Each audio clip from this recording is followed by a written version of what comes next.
বিবির মেলায় গিয়ে বিবি রাসেলের সাথে দেখা হয়ে যাবে খুবই আনএক্সপেক্টেড ছিল। আর এই মেলায় গিয়ে কি কি করলাম, কি খেলাম, এই সব জিনিস নিয়েই আজকের এই ছোট্ট ভিডিওটা। তো চলো শুরু করি। তো আমার ছোট বোন আমাকে আজকেই বলতেছিল যে আপু একটা মেলা হচ্ছে এখানে, তো চলো আমরা সেই মেলায় ঘুরতে যাই। আর আমি জানতাম না এটা কিসের মেলা। মেলায় গিয়ে জানতে পারি যে এটা বিবির মেলা। তোমরা অনেকেই হয়তো বিবি রাসেলকে চিনো। বিবি রাসেল হচ্ছেন বাংলাদেশের একজন ফ্যাশন ডিজাইনার এবং তিনি একজন ইন্টারন্যাশনাল মডেলও ছিলেন। তো বেসিক্যালি মেলাটা হচ্ছে ক্ষুদ্র উদ্যোক্তাদের জন্য ছিল। আমি একটা স্টল থেকে এই ২ টা কিউট ব্রেসলেট কিনছি। এটা নাকি পায়েল হিসাবেও পরা যাবে। আসলে মেলাটা একদম শেষের পর্যায়ে, তার জন্য তেমন বেশি কিছু একটা ছিল না। যাই হোক আম্মু এটা চুজ করছে, এটা কিনছে। এরপর আমরা একটু খাওয়া-দাওয়া করছি। এখানে ১ প্লেট ভেলপুরি নিছিলাম। ভেলপুরিটা আসলে তেমন একটা মজা না। খুবই টক ছিল। মানে টকটা একটু বেশিই টক ছিল। এরপর আমরা যে ফুচকা খাই, ফুচকার টকটাও আমার কাছে আহামরি বেশি ভালো লাগে নাই। কেমন যেন লাগছে। যাই হোক এরপর আমরা খাওয়া-দাওয়া শেষে আরেকটু ঘোরাফেরা করে দেন বাইরে বের হয়ে গেছি। বাইরে বের হয়ে হচ্ছে আম্মু কিছু চপ কিনলো। আর এই ফাঁকে আমি দাঁড়ায়, দাঁড়ায় আফসোস করতেছি যে আমি আজকে মেলাতে আমার ক্রাশকে দেখলাম।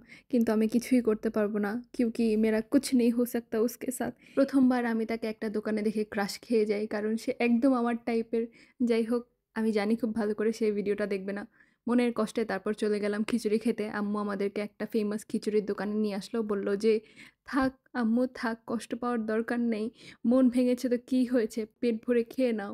তারপর খিচুড়ি খাওয়া মাত্রই বুঝতে পারলাম যে আমার জীবনে যেরকম আমার ক্রাশের অভাব, তেমনই এই খিচুড়িতে লবণের অভাব। আই মিন লবণ একটু কম হয়েছিল বাট খিচুড়িটা মজা ছিল। দামের দিক দিয়ে হিসাব করলে আমার কাছে জিনিসটা ভালোই লাগছে। কারণ আপনি মাত্র ৳৫০ য় ৩ রকমের ভর্তাসহ ১ প্লেট খিচুড়ি পাচ্ছেন। ভর্তার মধ্যে ছিল কালোজিরা ভর্তা, মাছ ভর্তা আর কাঁচকলা ভর্তা।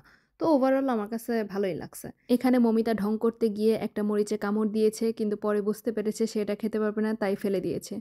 যাই হোক, এই ছিল আমার একটা সাডেন ছোট্ট ভ্লগ। আশা করি সবার ভালো লাগবে। তো সবাই ভালো থাকবেন। আল্লাহ হাফেজ, টাটা, বাই বাই।